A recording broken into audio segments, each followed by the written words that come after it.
in the trenches with Dave Lapham, presented by First Star Logistics. The Cincinnati Bengals continue prepping for the NFL season. However, this is a start of a different week. It's actually somewhat of a game week, preseason. The Tampa Bay Buccaneers coming up Saturday night, 7 p.m. Dave Lapham was on hand for practice today. And Lap, this is the things where players start get excited because they know they're going to see a different uniform by the end of this coming week. But it also kind of gets the dog days. You've now been in pads a few days and you're starting to feel that, especially when you get Ohio River, August heat and humidity. No doubt, Dave. It's one of those trial by fire days because it was fire out there. I mean, the temperatures were, 90s somewhere, low 90s, I guess, and very, very high humidity. So it was typical of you're sweating and the sweat stays on you and there's nowhere for it to go. So it is. It's the dog days of summer. It's the dog days of training camp. And with that, you have to really fight to focus. As a lineman, as a former lineman, it's like, all right, now I really have to concentrate on my footwork. I don't want that base to be narrow. Keep that wide base so you can stay in balance. Make sure you finish with your hands. Make sure that your footwork and hand placement is proper. Make sure your pad level is low enough. All the fundamentals, all the basics. That's when you have to, when you're going through days like this, that's when you have to hone in on those things and make sure you're doing all the little things right. You can't neglect them because you can get out of sync with that pretty darn quickly if you allow that to happen. And honestly, it's these are the other days where guys that really busted it in the off season, guys that busted their tails. It's good to see the guys that busted their tails like that. It's paying off for them because guys like Yossi, guys like Charlie Jones, Chase Brown, those type of guys that we talked about are really starting to show up. They're not only getting their snap opportunities, they're not wearing down. They're in tremendous shape. They're in tremendous football shape. They're taking advantage of those opportunities no matter what the weather's been like. And then watching a guy like Mims still, I mean, the thing that comes to mind when I watch Mims, if you had to break it down to one word, this dude is rooted, man. He is rooted. It's hard to move this guy when he's in position with his knees bent, with that big old strong body that he's got. And Trent Brown was cleared today to practice, but he didn't practice. I think they're going to ramp him up slowly. I think at some point in time here, maybe prior to this game week, you're going to see him doing some individual drills and things like that. But there's no way that he's going to be a participant in the football game against the Tampa Bay Buccaneers. And that's the thing, Dave. It's pretty interesting because they're thin in a few spots. I mean, on the edge and inside too. Cam Sample, he didn't go again today, and that his injury sounds to be serious. So I hope the way he was carted off in a boot on a cart like that. I mean, you start thinking bad things, and the worst thing is an Achilles, and hopefully it's not anything like that. But you wonder about it. Tufele didn't go today with his ankle issue. Rankins, I don't know if it was a vet day or if he's dinged up a little bit.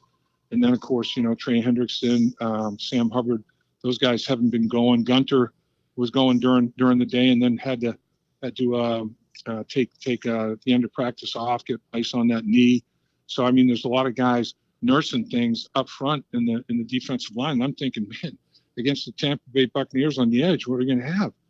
Miles Murphy and Joseph Asai, and then a bunch of young bucks, man. I mean, the troops are going to be pretty thin. I think you're going to see a lot of young players play a ton of snaps against the Tampa Bay Buccaneers, and that was going to be the case anyway. But particularly now with these guys being nicked up, it's definitely going to be the case. And then guys I want to put into the equation, probably first and foremost, who worked his tail off in the off season to get ready and is taking advantage of it, is Joe Burrow. I mean, every guy in the team will tell you that Joe Burrow is as hard a worker as anybody on the football team. He takes nothing for granted.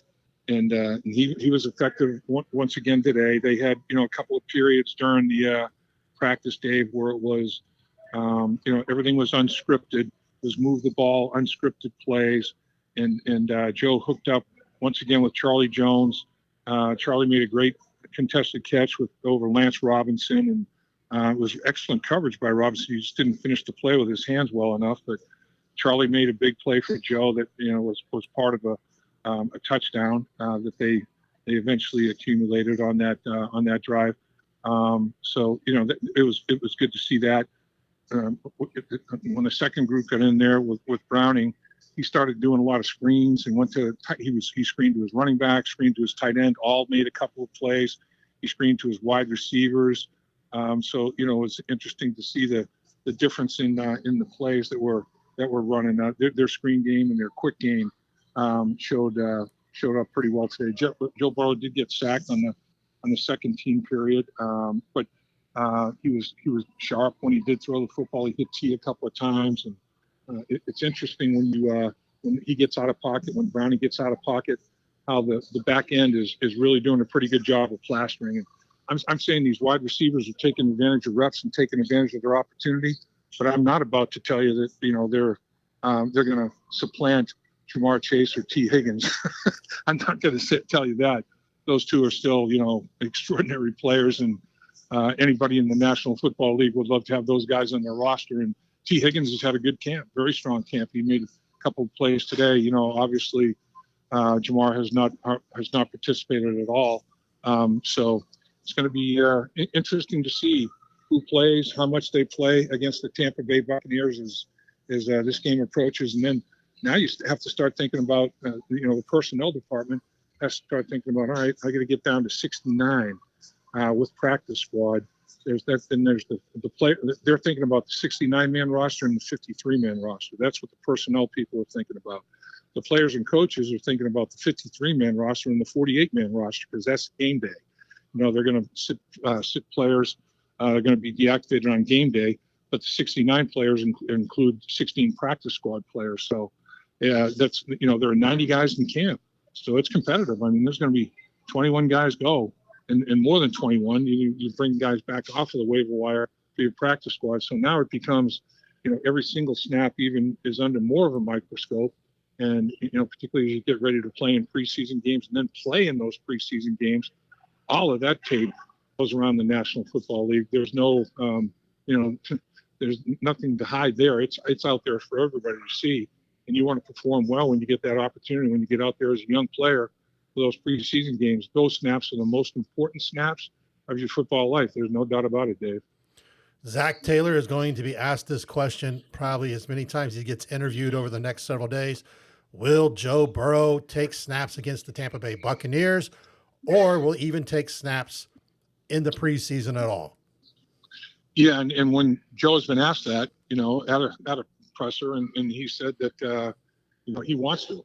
I mean, if it's a discussion where Zach and the coaching staff offensively is making a decision, I think Joe's input's going to be important in that decision making process. They certainly haven't decided how much, how many, but I do think Joe wants to take snaps. He said I might get hit, maybe I won't. That's all part of it. So I'm not sure if it'll be go out there for one series, hand the ball off 3 times. If you don't generate the first down, you're done. You're off the football field, and that's it for the night. And you don't really get much out of that. But what you do get out of it is during the course of the week, taking snaps, getting ready to be compete in that preseason game, and then go through the whole ritual of the preseason game, preparing, going out there like you are going to be on the football field to play in it, and then on game day, everything, get ready for the regular season game with your individual routine, your protocols in terms of getting ready for the game, whatever they may be, the amount of sleep you get, what you eat, the night before the game meetings, and then on game day, what time do you get to the stadium? How early do you want to go out to warm up? Do you want to go out earlier than people? If that's what you do during the regular season, that's what you're going to want to start to do right away. So, you can still go through all that even if you don't take snaps. But if you're taking snaps, you're approaching it maybe a little bit different from a mental standpoint. So there's a lot to be gained by that, taking snaps and getting ready to take those snaps in the preseason game, because that's what you're going to be doing right up until game time, getting ready to play in that, take that first snap against New England Patriots when the marbles are all on the table, the game's on the line. You're in the trenches with Dave Lapham, presented by First Star Logistics. If you're looking for a new career, make sure to check out firststarlogistics.com for details on openings at one of the best companies, fastest growing companies in the Cincinnati area. As they say, opportunity knocking, just like in training camp for football players across the country looking to make rosters of NFL teams. Lap, we talk about the big names, and you've been talking a lot about the guys who maybe don't get as much attention. Young players, we've spoke about this before. The importance of training camp, as you said, determines your NFL longevity, your career. Having just been this weekend, Hall of Fame induction weekend, sometimes those guys that are not talked about much end up with a Hall of Fame career. Yeah, there's no question. I mean, there have been guys that weren't drafted into the National Football League out of college that had Hall of Fame careers. Back when there were 17 rounds, there were guys that were drafted in the 15th round or later that had Hall of Fame careers. Now, few and far between. Not going to say that it's definitely an exception to the rule, but the fact is, it happens, and it gives you some juice. I mean, it's like, okay, if guys that were not highly thought of or for some reason were overlooked, man, chip on the shoulder. I'm going to prove people wrong and prove them wrong all the way to the Hall of Fame. I mean, you can't do any better than that. But yeah, I mean, guys are just right now. It's an uber competitive environment. I mean, guys are definitely doing everything they possibly can to extend their careers for as many snaps as they possibly can. And so, the other thing when I think about it, Dave, that Frank Pollock was absent for a good part of practice today, but he has been in his office and he has been doing some things from a mental standpoint and arranging things. But he hasn't just been out there on the football field. I don't know if he's having some sort of a procedure, on his lower body or what the case may be that might prevent him from standing on his feet all that time or whatever. I don't know, but I don't think it's anything uber serious. Nobody seems to be very, very overly concerned with the fact that that Frank's not out on the practice field. He's doing just about everything else that actually not just about. He's doing everything else that needs to be done as an offensive line coach. And like we said before, Derek Frazier still doing an outstanding job out there on the football field as the assistant offensive line coach. Lap, one of the questions going into camp was, there might be a little bit of a battle at punter, but everyone expected, we drafted a guy a year ago. 3 guys still in camp right now. Do you see that continuing all the way to the Tampa Bay game, or do you think there'll be a change on the roster at that position before the game, or will we see all 3 guys get an opportunity come next Saturday? Yeah, I don't think Darren has made a complete decision on that yet. I think that if in fact he sees through the competition, and they are competing, I mean, they'll go onto a separate field on their own while everybody else is working on whatever they're working on. The other 88 players and they're out there, 87 players, and they're out there, directional kicking, pooch punting, doing booming the thing as long as they possibly can. So I mean, they're all being tested and doing different things, different drops from their hand to their foot in terms of punting that Darren wants to try. I mean, they're doing all that kind of stuff. So that competition is ongoing, and as soon as somebody or 2 of them separate themselves, I think Robbins is going to be competed against with one of these other 2 guys. So as soon as Darren feels like, all right, well, I've made a decision, and it might be a case where, oh boy, today one really kind of separated himself, and then the next thing, geez, not as big a separation today. I'm going to have to maybe give it another day. There's no great rush, so as long as they're all competing at a very high level, he might want to reward them with, okay, at least in preseason game number 1, Robbins, you're going to be around, longer. I do know that. So why don't we split punting duties in game 1, or, maybe involve all 3 of you in game 1 somehow, or whatever the case may be. I think Darren's going to be deciding that here sooner rather than later, that It's going to be dictated by how they perform on a day in and day out basis, no doubt. Yeah, Dave. One more quick thought about the three punters in terms of how will they be available for the Tampa Bay game, and if so, how do they handle that? Well, if they're all available, I think the best thing you do is, to divide it up by quarter. You may not punt in that quarter, so I think you just got to rotate all three guys. Everybody gets a punt, and honestly, all three may not get an opportunity to punt the football. You never know what's going to happen in the preseason.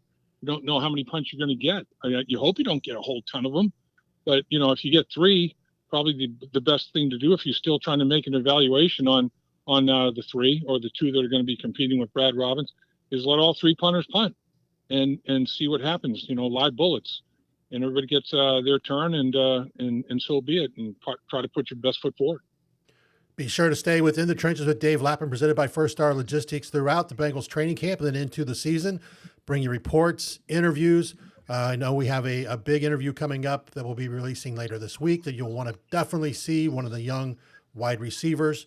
So make sure, hit that subscribe button, like the videos as you go to them, comment. We love comments. We love seeing what you have to say about the video, the interview we do, or whatever comments you may have about the Cincinnati Bengals football team.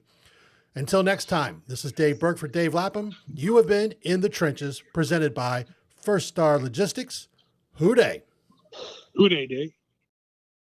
Dave Lapham here, and every day I am grateful for my experience to have played professional football. As a player, I realized self-motivation, leadership, and appreciating your teammates are key. At First Star Logistics, you can use those same attributes to create the life you want for you and your family. Build your future by working hard like I did. You'll see results both on and off the field. Call First Star Logistics today and be part of our winning team. Opportunity knocking.